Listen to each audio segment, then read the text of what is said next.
ప్రైజ్లాడండి. కళ్ళు మూసుకొని ప్రార్థన చేసుకుందాం. నా తండ్రి, నా దేవా, నా రక్షక, దినమంతయు కాచి కాపాడారు ప్రభువా, సర్వశక్తివంతుడా.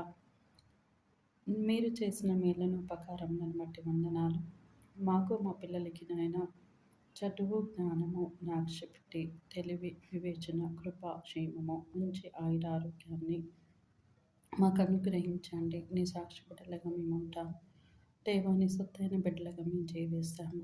దేవా, నీ రెక్కల కింద మాకు ఆశ్రయం ఉంది ప్రభా. నీ హస్తంతో మమ్మల్ని పట్టుకొని నీ దయలో ప్రభువ, నీ కృప కటాక్షము మాకు ఎల్ల కాలం అనుగ్రహించమని యేసయ్య పరిశుద్ధ నామములో ఇచ్చిన కొద్ది ప్రార్థన నీ పాదాల చెంత సమర్పిస్తున్నాం పరమ తండ్రి. ఆమేన్. ప్రైజ్లాడండి. కీర్తనల గ్రంథము 4వ వచనము. దృష్టుల అలాగన నుండగా గాలి చెదరగొట్టు పొట్టు వలె నుండురు. కాబట్టి న్యాయ విమర్శల దృష్టులు నీతిమంతుల సభలో పాపులు నిలవలేరు. నీతిమంతుల మార్గము యెహోవాకు తెలియను, దృష్టుల మార్గము నాశనమునకు నడుపును. మొదటి వచనంలో దృష్టుల ఆలోచన చొప్పున నడవద్దు అని నేర్చుకున్నాం.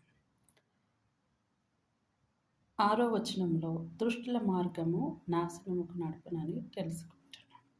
అయితే 2 మార్గాలు ఉన్నాయి. దృష్టుల మార్గం ఉన్నది, సత్య మార్గం ఉంది. మనుషుల యొక్క ఇష్టానుసారమైన జీవితము దేవునితో సత్సంబంధం లేదు.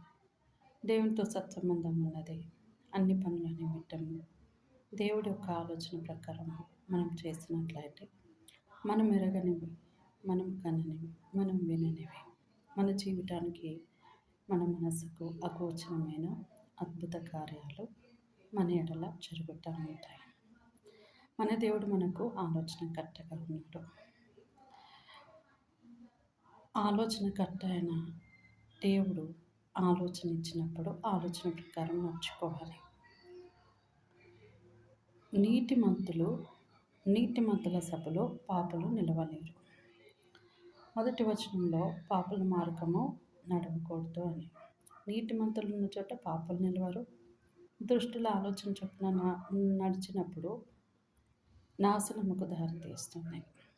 చూడండి, మనిషి యొక్క జీవితాన్ని దావీదు గారు చక్కగా కీర్తనల ద్వారా మనకు తెలియపరిచినారు. మనం దీవరాత్రులను కూడా ధ్యానించడం ధన్యులం అనుకుంటున్నాం. వాక్యం ధ్యానించండి, దేవుడి ఆలోచన చొప్పున నడవండి.